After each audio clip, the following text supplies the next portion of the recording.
Day 1. Hello, dear viewer. If you see this message, this is miserable. I don't really know how to start this. Not really about cut out audio either.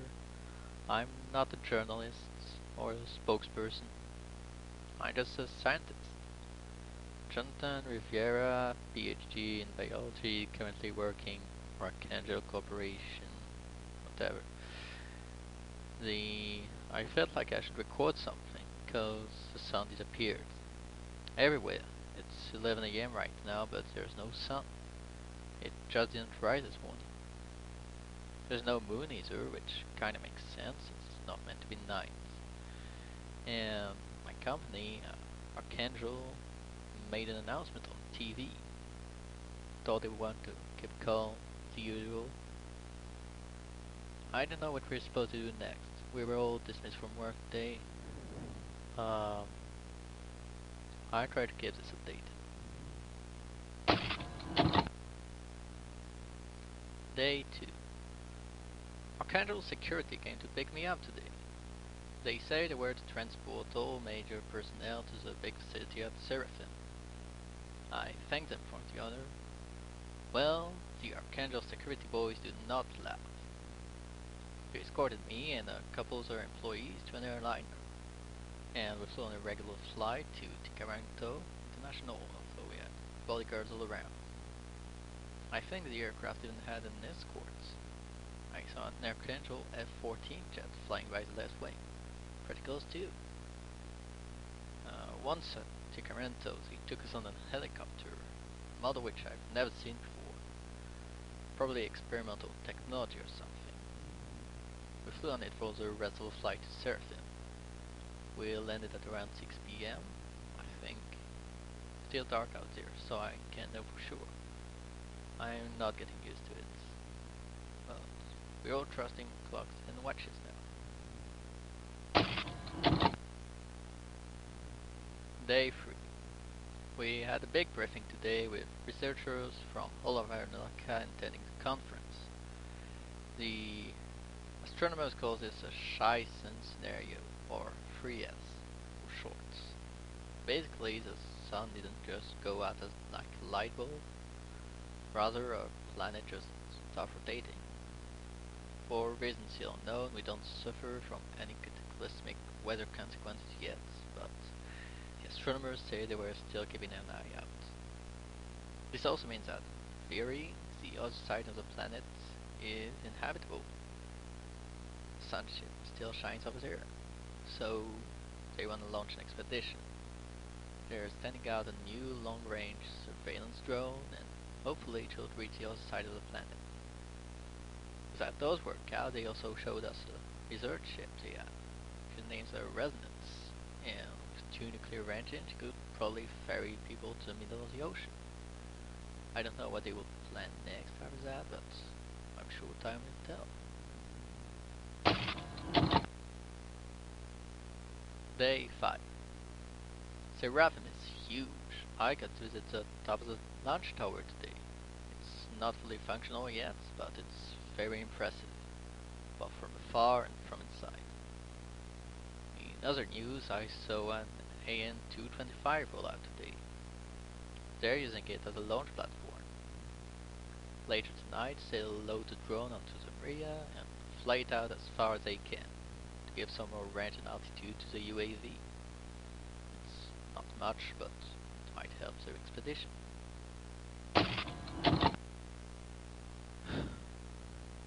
Day 8. We had another conference to debrief us about the drone expedition. They didn't find anything. According to their coordinate systems, the UAV went to the backside of the world and found nothing. The astronomers are absolutely puzzled, of course. Command lost contact with the aircraft after it ran out of fuel. It's probably ditched at sea. It was expected they didn't plan on recovering it. Additionally, the resonance apparently isn't seaworthy anymore. It was docked at United Transport Hub, and somehow a hole got punched through the hull overnight. There is no ice or traces of explosion, and the staff was there. I have no idea what happened. It's a nightmare too, so there really isn't much that could damage it. So we're all stuck here. Great.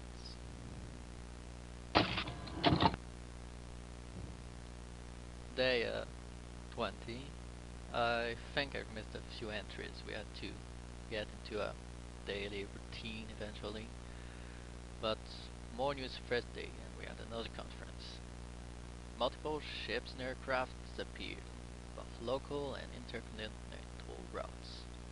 3 American ships, 5 civilian ships, and 21 aircraft, including 4 military ones, all disappeared over the last 2 weeks.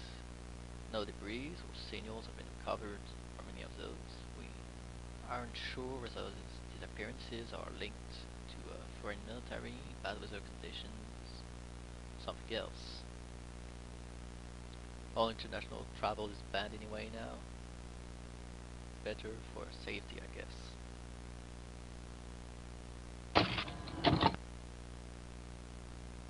Day 22. It's darker outside today. A couple hours of Satan, not as it too, but it doesn't really seem to bother most people. But I can swear it's darker now.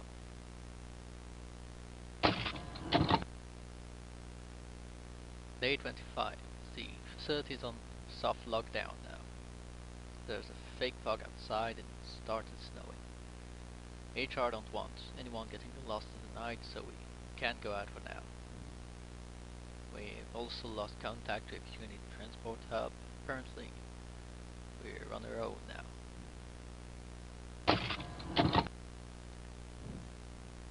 Day 27. Cycle lockdown was declared this morning. Facility 15 is cut up in several sectors, but now we can't circulate through them anymore. We're all confined to our rooms. We all have a small kitchen with canned food and running water, but it's still pretty scary. I'm all alone right now. I checked the corridors and they're all pretty dim, with an emergency red lighting. The lights used to cycle between full lighting and a dimmer light, trying to eliminate the day-night cycles. Now we just have our clocks to tell when it's day and when it's night. Screens outside of my room will display an emergency message. There's no information though, it's just a generic please stand by message. I have this shit over soon.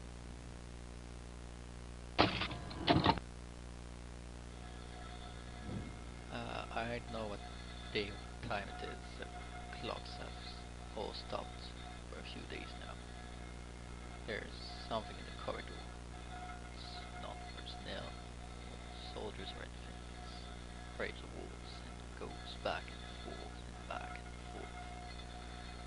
I haven't heard a single soul since the last entry and wait, it stopped. It hurt me, didn't it?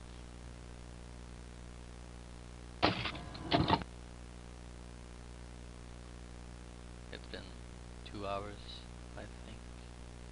I haven't heard it move.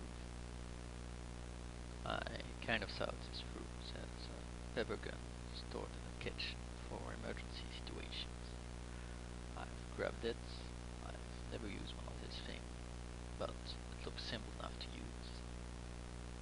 Whatever's out there, I don't care anymore. I'll end up starving if I stay here anyway. I'd rather die out in the open than starve to death in my bedroom like a coward. If anyone listens to this journal, I have no idea what's going on out here. But I hope I find out.